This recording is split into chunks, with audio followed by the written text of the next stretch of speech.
We have more breaking news just coming into the Situation Room. Very disturbing information. Federal prosecutors have just charged a U.S. Coast Guard lieutenant for allegedly planning a terrorist attack targeting Democratic politicians and journalists here in the United States. Our justice correspondent Jessica Schneider has got the details for us. These are awful, awful details. Tell our viewers what you have, Jessica. Wolf, this was a 49-year-old Coast Guard lieutenant. His name is Christopher Paul Hasson. He was arrested last week, and the details about what he was plotting, a full-scale attack that prosecutors say was against media personalities, politicians, and civilians. All of the details now coming out in a detention memo that's been filed with the court in Maryland. Prosecutors say that this man, Christopher Paul Hasson, was stockpiling weapons. They say they found at least 15 guns and 1,000 rounds of ammunition inside the basement apartment of his Silver Spring home. Silver Spring, Maryland, just a few miles outside of Washington, D.C. And prosecutors in their detention memo that was just filed, they put it very starkly, very stunningly. They put this at the top of their memo saying, "The defendant intends to murder innocent civilians on a scale rarely seen in this country." And that's why they're asking for the judge at a detention hearing tomorrow to hold this suspect. What's quite stunning is that this suspect has been a member of the Coast Guard for many years, most recently assigned to the Coast Guard headquarters in Washington, D.C. The Coast Guard has put out a statement about this, saying that they, in fact, worked with the FBI and the Department of Justice. So it looks like the Coast Guard may have actually seen some red flags, raised them, and been part of this investigation.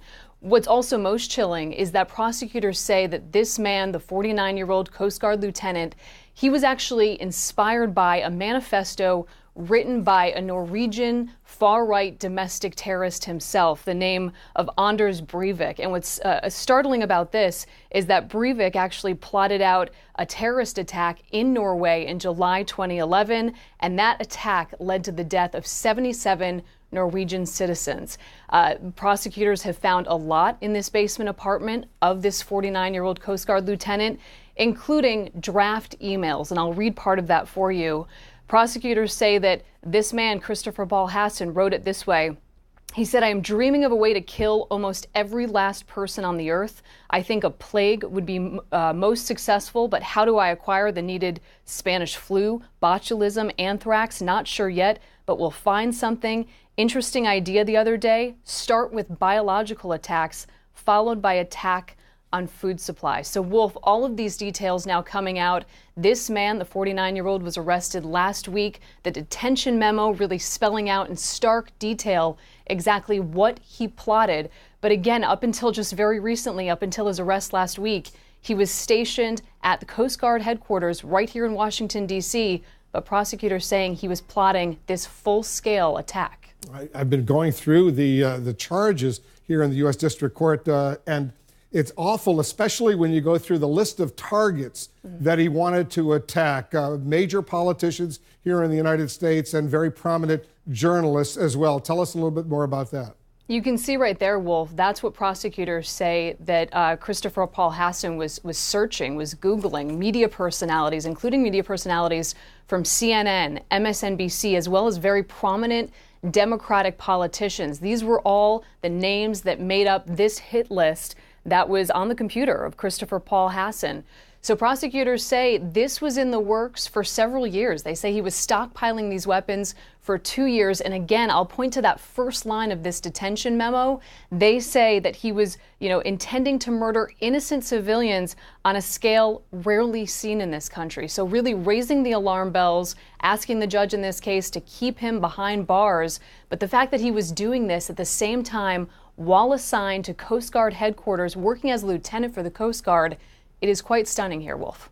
All right, Jessica, I want you to stand by. Phil Mudd is with us as well. He used to work over at the FBI. If you look at these targets, it's very scary, especially the politicians. He's got Schumer. He's got, he calls her Poco Warren, Senator Elizabeth Warren, Cory Booker, Kamala Harris, Maxine Waters, Ilhan Omar. He's got a whole list of prominent politicians. He refers to Senator Blumenthal as Senator Blumenjew.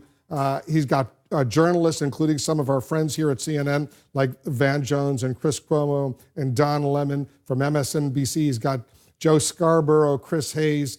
He's got Ari Melber. It's very scary to hear a U.S. Coast Guard lieutenant plotting, according to the U.S. government, to kill these individuals. Boy, I walk back from this and I was just reading the report out of this. Thank God for mistakes. You're right in looking at the target list. If you think this target list is notional, think about the devastation we've seen before.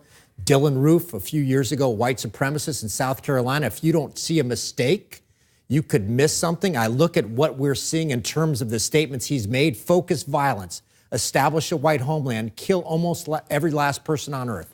I'm going to make a judgment, Wolf, that he said something wrong on the internet or something wrong to a member of his family or friends that led federal investigators to him, because otherwise the line between finding somebody like this who plots in private and finding somebody like this who presumably in this case made a mistake is not that wide. Thank God he made a mistake that led federal prosecutors and investigators to him. One last comment. I think everybody in my shoes would say, without mistakes, people like this succeed. Thank God somebody spoke or he said something wrong on the internet. In his draft letter, he said, we need a white homeland as Europe seems lost. I am a longtime white nationalist. Yeah. This is very chilling material. We're going to have a lot more on this coming up. Phil, thank you very much.